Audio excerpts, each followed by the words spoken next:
Ang mga kapitbahay na kasama niya ay gulat na gulat sa ginawa niya. Ngumiti lang ito sa kanila at magsalita. Kailangan nating gawin ang lahat ng mga kinakailangan para makasurvive, di ba?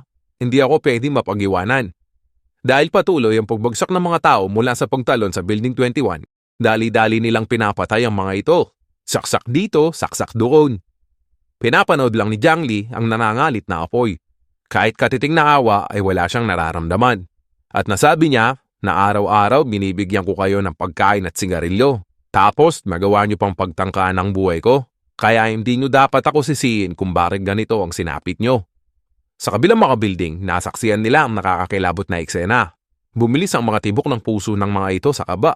Iniisip nila na baka ganun din ang gawin sa kanila ni Jiang Li. Sa kabila ng matagal na plano ni Wang Cham, hindi pa rin ito nagtagumpay. Kaya naisip nila kung hindi yung nagtagumpay, sa paanong paraan nila lalabanan si Jiang Li. Ang mga iba naman ay nagdarasal na sana ay hindi sila patay nito dahil hindi naman sila sumali sa pagtangkang kulpatay sa kanya. Maniniwala sila na walang dahilan para ubusin sila ni Jiang Li. Pagkatapos ni Jiang Li sa Building 21, pinamunahan niya ulit ang mga tao papuntang Building 26 na pinamumunuan ni Wang Tianpeng. Nang makita na ng mga residente na papunta na sina Jiang Li, galit na nagpaliwanag ang mga ito. Agagawan nito lahat ni Wang Tianpeng. Wala kaming kinalaman dito. Jiang Li, pakiusap. Huwag mo sana kami husgaan at idamay ang mga inosente. Nang marinig ni Jiang Li ang pakiusap nila, tumawa ito at Sinabi niyo ba na wala kayong tinalaman dito? Hindi ako naniniwala sa inyo. Kinatawag niyo pa ang mga sarili niyo na inosente? Kaya nga kayo nakasurvive ng matagal dahil malamang marami na rin kayong tinuwang buhay. Hinumtisaan na ulit ni Jiang Li ang pagtusta sa Building 26 at tinusta rin niya ang 5 pang building na kasama sa pagtangkang pagpatay sa kanya. Ang mga residente ng ibang mga building ay kabadong-kabado na. Natakot sila na baka nabaliw na si Jiang Li sa sobrang galit at sunugin niya lahat ang strukturang nakikita niya. Kaya lang nasorpresa sila nang maglabas ng megaphone si Jiang Li at nagsalita. Kayong lahat, huwag na kayong mag-alala. Ako si Jiang Li ay hindi santo pero hindi ako mapatay ng walang dahilan. Kung sino man ang magtatrato sa akin ng kabaitan ay hindi mamamatay. Nang marinig nila ito, humaliwala sa mga mukha ng mga residente. Nakakita sila ng pag-asa. Ang iba naman ay nag-alinlangan at sinabing hindi naman talaga kami kasama simula pa lang at hindi ako naniniwala na kaya niyang sunugin ang buong lugar. Hindi na ito pinansin ni Jiang Li at inutusan niya ang lahat na magpahinga na at bumalik na sa building nila. Kaya lang, ayaw pang umalis ng mga kapitbahay niya. Pagkatapos ng mahabang pagtitiis sa lamig ng ilang buwan, ay hindi nila palalampasin ang pagkakataon na magpainit sa apoy. Dito muna kami saglit kapatid na Jiang Li, sabi ng mga kapitbahay. At kumuha pa sila ng mga bangkay para gawing panggatong at para hindi lumiit ang apoy. Tapos nilapitan ni Jiang Li ang 2 espiya. Dahil alam niya na loyal sa kanya ang 2 ito, magtataka siya kung ano ang dahilan at magtulap sa kanila na pagtaksilan siya. Inalungkat ni Jiang Li ang mga gamit nila at natagpuan niya ang mga cellphone nito. Nang babasa ni Jiang Li ang chat history, ma-realize na ganun pala ang mangyari. Pagkatapos tapusin ni Jiang Li ang mga building na kasangkot sa tangkang pagpatay sa kanya, agad bumalik na siya sa safe house. Nang makita ni Jiang Li na hindi nagbabago ang wave ng monitor para sa puso, ay alam niya na wala na sa bingit ng kamatayan si Uncle Liu. Nimitian ni Jiang Li si Johir at sinabing, walang kaduda-duda, bukod sa yami ka, magaling ka talagang Dr. Johir. Hindi lahat kayang iligtas si Uncle Liu kagaya ng ginawa mo. Habang nag-uusap sina Jiang Li at Johir, lumapit si Xia Limei habang hawak ang kanyang anak at sinabing, Jiang Li, pwede mo ba kaming bigyan ng pagkain ng anak ko? Gutom na kami buong araw. Sinabi ni Jiang Li na 10 oras ang naging operasyon, kaya kailangan nating bigyan ng pahinga si Dr. Yo. Naglabas ng isang pakete ng noodles mula sa kanyang pocket dimension si Jiang Li. Sabay sabing, Siyempre, inahalagaan ka ni Uncle Yu, kaya hindi kita hayaan na magutom. Tumalikod na si Jiang Li para kumain kasama si Johir. Kaya lang, nagpatuloy pa si Xia Limei at sinabing, Jiang Li, may iba pa ba na makakain? Nakakita ako ng mga iklog at manok sa kusina kanina. Umusok sa galit si Jiang Li. Ang tutsong babaeng ito gusto lagi ng sobra. Kung hindi dahil kay Uncle Liu, tinapong ko na siya. Sumagot si Jiang Li, katapusan na ng mundo. Ang isang pakete ng noodles ay kasing halaga na ng ginto. Kainin mo yan o hindi, bahala ka, sabi ni Jiang Li. Pagkatapos kumain ni Jiang Li at Johir ay pumunta na sila sa kwarto. Napabuntong hininga si Johir at sinabing, ang pananatili ni Xia Limei ay abala dito sa bahay. Huwag kang mag-alala, sabi ni Jiang Li. Habang minamasahin niya ang binbi nito, hindi siya magtatagal dito sa bahay. Tapos, tinanong ni Jiang Li ang kalagayan ni Uncle Yu. Sumagot si Joker ng nahihiwagaan. Nakapagtataka, sabi ni Joker. Dapat, hindi na nakasurvive si Uncle Yu dahil sa dami ng dugong nawala sa kanya. At saka, nung pawala na ang pulso niya, may biglang nangyaring kakaiba. Biglang bumaling ang mga sugat niya. Magulat si Jiang Li at sinabing, hindi kaya may nagising na special na abilidad si Uncle Yu? Ang special na abilidad ko ngayon ay dulot ng gamma rays, magaling sa supernova explosion. Pero ang hindi ko makuha sa libu-libong tao dito sa komunidad, bakit ako lang ang nagkaroon ng ganitong special na abilidad? Nabigla si Jiang Li sa napagtanto niya. Si Uncle Yu ay nasa bingit na ng kamatayan, gaya ng nangyari sa akin dati. Hindi kaya yun ang kondisyon para magising ang yung special na abilidad? Kung ganun nga, napakalupit naman, sabi ni Jiang Li. Swerte si Uncle Yu at kasama niya ako at nabigyan ko siya kaagad ng pangunang lunas at gamot. Kung hindi niya ako kasama, kailangan niya ng special na abilidad na mabuhay muli sa mga oras na yon. Kung hindi, walang ibang pupuntahan kundi kamatayan. Nang maisip ito ni Jiang Li, tinapit niya sa balikat si Joker. Simula ngayon, araw-araw, injekan mo si Uncle Yu ng pampakalma. Nang marinig ito ni Joker, medyo natakot ito at nagtanong, may nagising ba na special na abilidad si Uncle Yu tulad ng sayo? Tumaho si Jiang Li at sinabing, hindi pa malinaw ngayon kung ano ang nakuha niyang special na abilidad. Pero kung magiging alimaw siya at sisirain niya ang bahay, malaking kawalan sa atin yon. Tumayo na si Jiang Li at pupunta na sa sala. Nang biglang nagsalita si Joker nang may pag-aalala. Si Sally May ay tusong ina. May pakialam lang siya sa anak niya at sa sarili niya. Okay lang ba na hayaan natin siya ang mag-alaga kay Uncle Yu? Huwag kang mag-alala, pangtitiyak ni Jiang Li kay Joker. Kahit na makasarili si Sally May, alam niya kung ano ang nakataya. Kung may mangyari kay Uncle Yu, alam niya na sisipain ko siya palabas. Samantala, si Sally May ay nasa sala, naghahanap ng makakain. Sinabihan ito ni Jiang Li nang makita ito. Huwag ka nang maghanap, pinanggal ko na lahat yan. Doon ka sa tabi ni Uncle Yu at maging responsable para sa kailangan niya kada araw. Nang makita ni Sally May kung gaano kaseryoso si Jiang Li, pumasok na ito sa kwarto. Ang kailangan kong gawin sa susunod ay walisin ang mga traidor sa building, sabi ni Jiang Li. Maganda na si Jiang Li at nasa harapan na siya ng isang pinto. Walang alinlangan, binara niya ang lock ng pinto at sinipa ito ng malakas. Pagkabukas ng pinto, may babaeng sumugod sa kanya na may hawak na kutsilyo. Itinaas kaagad ni Jiang Li ang kanyang panalag para sanggain ang atake ng babae at tinampal niya ang kutsilyo para mabitawan niya ito. Long time no see, sabi ni Jiang Li kay Fang Yuqin. Kaya pala walang duda ng buhay ka pa ngayon dahil ginawa mong BFF Price ang best friend mo. Pero si Fang Yuqin na namumula ang mga mata ay umiyak ng malakas. Imposible! Bakit hindi ka nila napatay sa dami nila? Tumawa lang si Jiang Li at sinabing, sa palagay mo ang pakikipagsabuatan kina Wang Tiang at sa iba ay sapat para tapusin ako? Napakawalang muwang mo naman. May gatas ka pa sa labi. Inaas na ni Jiang Li ang malabatuta niyang kahoy. Maalala ni Jiang Li na kung hindi dahil sa pakikialam ng babaeng ito sa nakarang buhay niya, marahil mga 2 taon pa ang itinagal nito. Nang maisip ngayon, pinalo niya ng malupit sa kaliwang binti si Fang Yuqin. Pagkatapos, kinalitkad niya papunta sa bintana at balak niya itong hiulog sa building. Nang maramdaman ni Fang Yuqin ang balak ni Jiang Li, nabalutan na siya ng takot. Jiang Li, pakiusap, patawarin mo ko. Pangako, hindi ko na uulitin. Naalala ulit ni Jiang Li ang sakit noong ginawa siyang pagkain ng mga ito sa nakarang buhay niya. Kaya hindi siya nagdalawang isip na bitawan si Fang Yuqin sa 25th floor. Kasabay ng malakas na kalabog, sabog si Fang Yuqin nang bumagsak sa nyebe. Lumikha ito ng malaking butas sa nyebe. Habang tinitignan ito ni Jiang Li, wala siyang naramdamang awa at nasabing, yan ang ganti ko sa ginawa niyo sa nakaraang buhay ko. Sa sumunod na araw, pumunta si Jiang Li sa kwarto ni Uncle Yu para i-check ito. Hindi nila inaasahan ang mabilis na paggaling ng mga sugat ni Uncle Yu. 10 beses na mas mabilis kaysa sa normal na tao. Sa isang araw lang, halos gumaling na ang mga sugat ni Uncle Yu na mula sa mga bumaon na bala sa kanyang katawan. Sinabihan ni Jiang Li si Joker na laging tignan ang kondisyon ni Uncle Yu para maiwasan nila ang mga di inaasahang mangyari. Walang pag-aalinlangan si Joker na nag-inject kagad ng pampakalma kay Uncle Yu. At nang paalis na sina Jiang Li at Joker, lumapit si Sally May at kinausap ito. Jiang Li, pwede bang patulong? Nakalimutan ko kasi yung charger at diaper ng anak ko. Baka pwede mong kunin sa bahay. Naisip ni Jiang Li na ang mga nasa koma ay nakakarinig pa rin ang mga ito. Kaya ngumiti lang siya at sinabing, may mga mahalagang bagay akong dapat tapusin. Kapag natapos ko yon, tutulungan kita. Nang makalabas na sa kwarto si Jiang Li, nagdilim ang ekspresyon nito at nasabing, Talagang mapanlin lang at abusado ang babae nito. Ang bahay nila ay ilang palapag lang dito sa bahay. Tapos uutusan pa ako. Malinaw na natatakot siya na kapag lumabas siya hindi na siya makakabalik. Kailangan kong makahanap ng paraan para solusyonan ang tusong babaeng to, sabi ni Jiang Li. Tapos tumuloy na si Jiang Li sa residential area para ipagpatuloy ang pagtusta sa mga posibleng maging banta sa inaarap. Sa sandaling yon, lumapit si Suhaw kay Jiang Li, nakabilang sa pangalawang henerasyon ng mga mayayaman.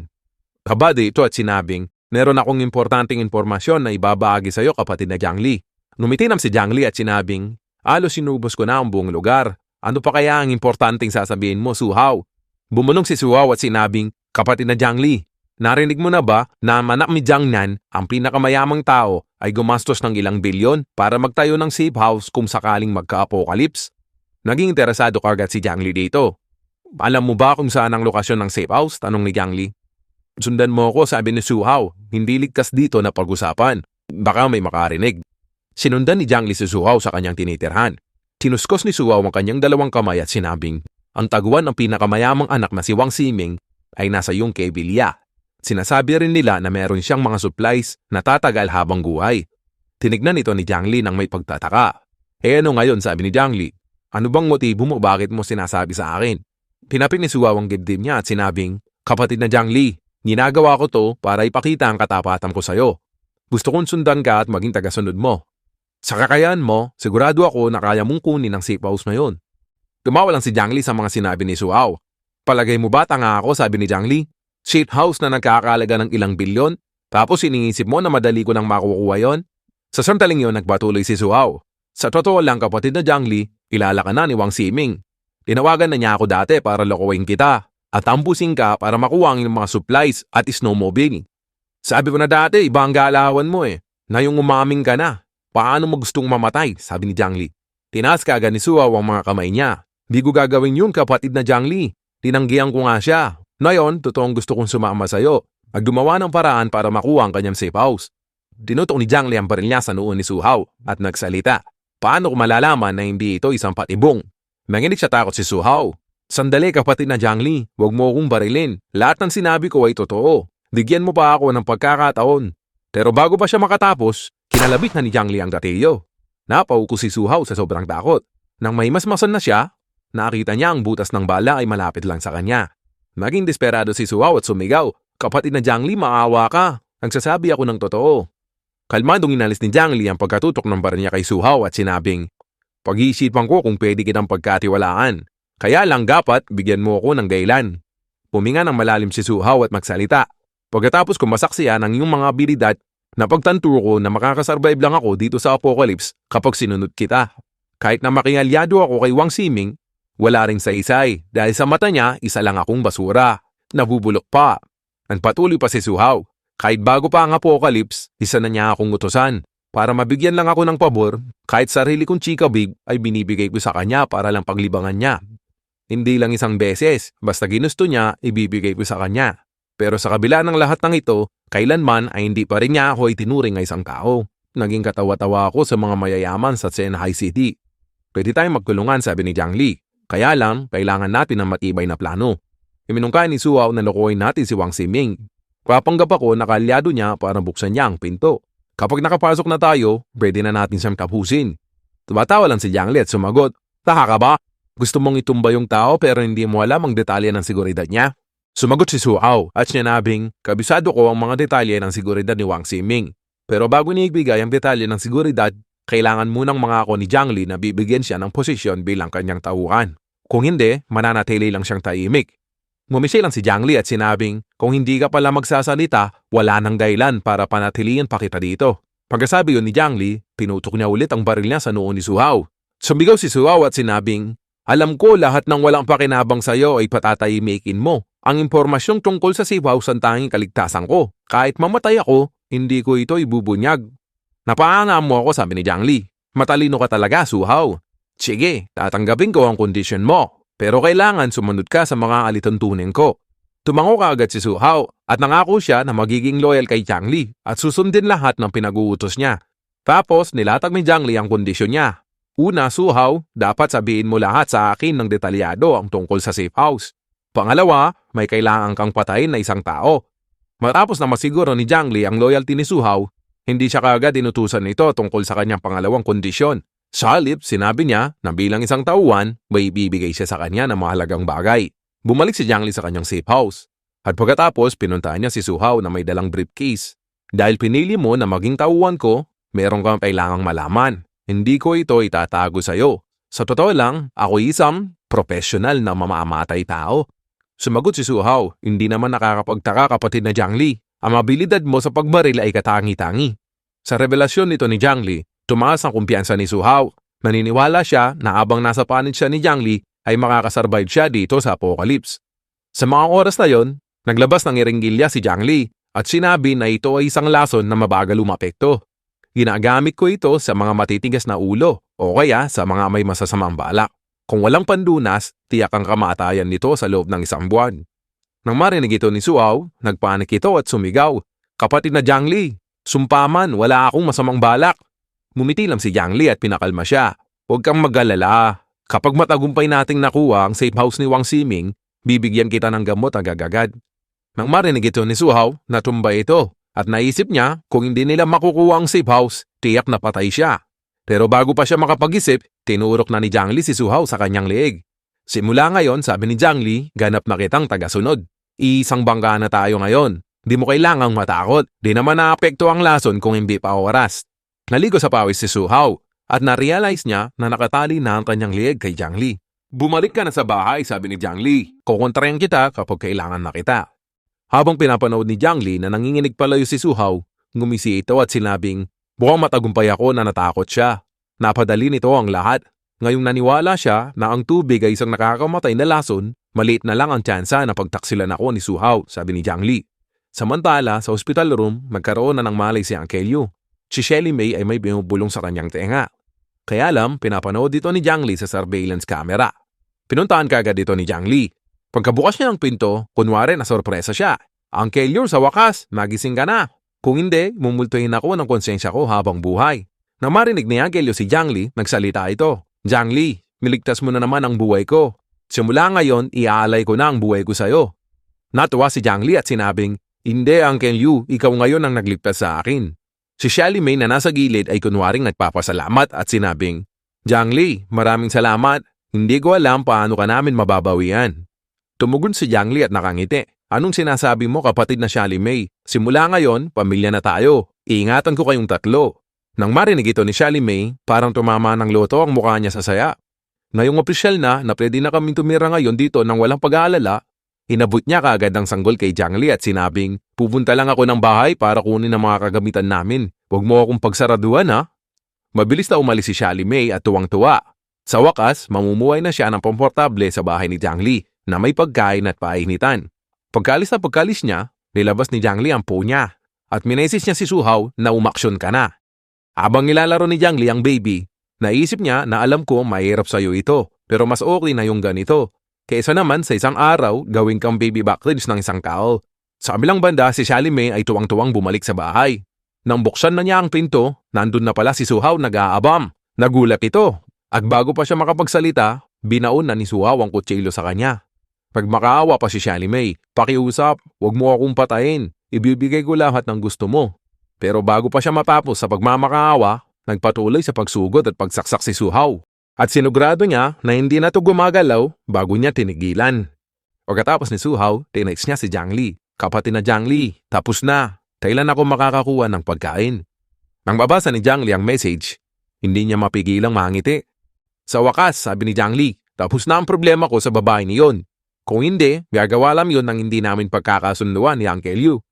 Lumingon si Jiang Li kay Uncle Yu at sinabing, "Ang pamilya mo ay pwedeng manatili dito. Kayong bahala kahit kailan nyo gustong umalis." Nang marinig ito ni Uncle Yu, naligalig ito.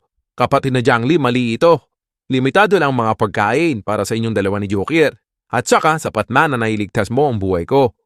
Tinapik ng sa balikat ni Jiang Li si Uncle Yu at sinabing, "Huwag mo nang isipin yon, Uncle Yu. Magpahinga ka na muna at magpagaling." Kaya lang, bago pa matapos si Jiang Li, biglang umiyak ang bata. Kahit anong gawin niya, hindi niya ito mapataan. Sa pagkataranta, hinabot ni Jiang Li ang baby kay Joker. Magulat din si Joker dahil wala din siyang karanasan sa pag-alaga ng baby. Sa paggawa lam. Bigla naisip ni Jiang Li na baka basa ang diaper nito at kailangang palitan. Maglabas ng isang balot ng diaper si Jiang Li sa kanyang space dimension at tiniyagis kay Joker. Tapos bumalik siya sa kwarto ni Uncle Yu para tanungin kung may nararamdaman ba siyang pagbabago sa katawan niya. Humiling lang si Uncle Yu at sinabing, maliban sa nangihina ako, wala naman akong nararamdaman na nagbago at kakaiba. Habang nag-iisip ito, bigyan niyang naalala na hindi pa bumabalik ang kanyang asawang si Sally May. At pinakiusapan niya si Jiang Li na tignan ito at baka may nangyari ng masama sa kanya. Hinutusan agad ni Jiang Li si Joker na tignan si Uncle Yu at pumunta na siya sa kwarto para magbiis. Nang maisip ni Jiang Li na kailangan niyang samantalain ng pagkakataon para resolbay ng iba pang mga bagay, mag-message siya sa lahat ng mga homeowners at pinatawag sila na magpunta sa room 1301 sa 13th floor. Numero pa lang delikado na para mamahagi ng mga pagkain at pag-usapan ang pamamahala sa komunidad sa mga darating na araw. Matagumpay na nating nakontrol ang buong lugar. Simula ngayon, tayo na ang batas, sabi ni Jiang Li. Maliban kay Su Hao, lahat ng kapitbahay na nakatanggap ng mensahe ay dali-daling pumunta sa room 1301. Humisiran si Jiang Li habang naririnig ang usapan ng mga ito at sinabing gusto niyang maging manager ng komunidad. O sige, sabihin niyo na lang yan sa ari ng impyerno kay Satanas. Sabay hagis ng galong granada ni Jiang Li sa kwarto. Ang mga kapitbahay na nag-uusap ay napatingin sa mga granada at nasabing, ano yang mga yan? Wala na silang oras para makapag-react. Malakas na pagsabog ang gumagundong sa kwarto. Habang nasa labas si Jiang Li, nakaposisyon na ito para protektahan ang sarili niya sa impact. Dahan-dahang pumasok si Jiang Li sa kwarto at naisip niya na madali ang buhay kapag may granada. Ang isang kapitbahay na nakaligtas sa pagsabog ay galit na galit at sinigawan si Jiang Li. Tinulungan ka namin ng sobra. Bakit mo ginawa to? Sumagot si Jiang Li at ngumisi.